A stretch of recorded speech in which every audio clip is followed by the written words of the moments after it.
Hello world, in today's video we're going to translate text into a different language using Apple's Translate framework. So we're going to go underneath our SwiftUI here and import, and we're going to import the translation framework. And then in our body here, or right before our body, in our struct content view here, we want to create a private property, and this is going to be just some text we can translate. So we'll go I'll make it a constant here, but you'd probably make this a text field so users could input whatever text they want to start translating. So I'll just call this one text, and we will assign it. Didn't want to do a plus there. We'll just cut this out of here. Command X, and I'll type in text, and then we'll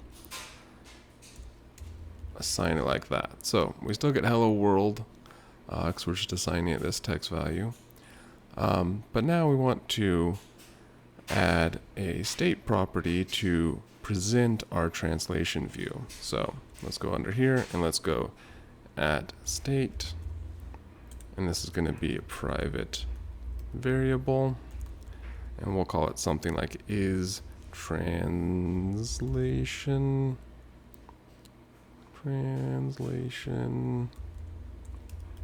showing, and we'll assign false. And that's the two properties we need, and we're pretty much done. It's pretty awesome how little you have to do to start translating text.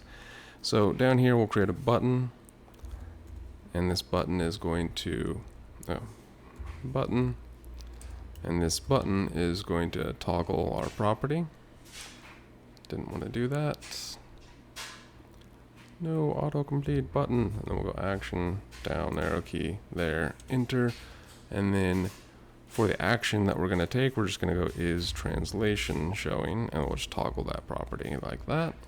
And then for the label, we'll just do something simple like text and call it translate, like so.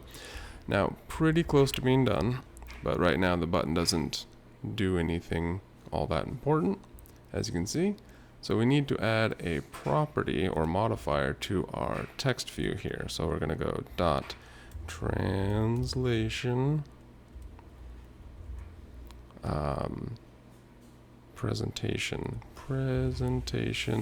and this is presents a translation popover when given a condition is true. So we're just going to go tab and then pull this over a little bit, and seems to be missing a property, the text that we actually need to translate. So we toggle whether it's presented or not, is presented, and then we provide it some text, and that's where we're giving it this property here.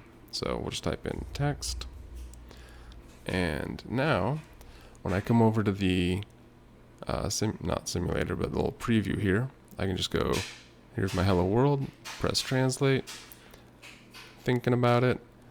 Doesn't know which language, so we'll just tell it it's English, and there you go. You've got voice, and you can copy it, and all that. Really simple. We have less than 30 lines of code, but it only took us a modifier, a button, and two properties. So hopefully this was helpful, and let me know if you use translation in your apps.